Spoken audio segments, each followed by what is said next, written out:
y a beaucoup de références un peu à ce que pourrait être l'univers de la BD. On va un peu plus loin parce que c'est permis dans la BD.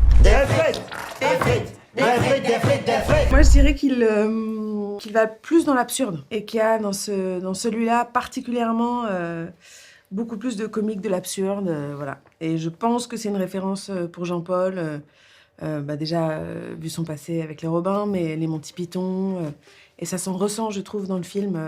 Le curseur de l'absurde est poussé assez loin. En Angleterre, on roule à gauche. Moi, je suis français, je roule à droite. C'est du suicide. Mais pas du tout, c'est du bon sens. Il y a beaucoup de références un peu à ce que pourrait être l'univers de la BD. Et je sais que Jean-Paul est un peu sensible à ça. Et du coup, ouais, il y a plus cet univers, comme dit Sarah, absurde, burlesque, on va un peu plus loin parce que c'est permis dans la BD. Donc du coup, il arrive à le synthétiser dans sa tête et à le rendre un peu réel. Parce que la BD au réel, c'est toujours un peu galère. Il a ce prisme un peu où il arrive à rendre ça réel. Voilà. Ah là, cette position de troisième, très inconfortable. Mais je suis vraiment, pour le coup, très très d'accord. C'est vrai que c'est beaucoup de scénettes absurdes. Et je pense que c'est un pari risqué. Moi, quand j'ai lu le scénario, je me suis dit, ok, c'est autre chose, quoi.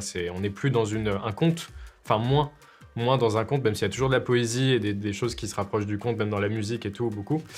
Mais on est plus dans des scénettes. Et au final, je pense qu'en fait, c'est ce qu'on a envie de voir, quoi. Les Tuches, ils ont tellement de potentiel, ils ont tellement de facettes à explorer qu'en fait, on a juste envie d'en avoir. Et là, il y a beaucoup de matière. Donc si je dois donner envie aux gens d'aller au cinéma, c'est qu'ils en auront pour leur argent. Important. Je l'aurais absolu aussi.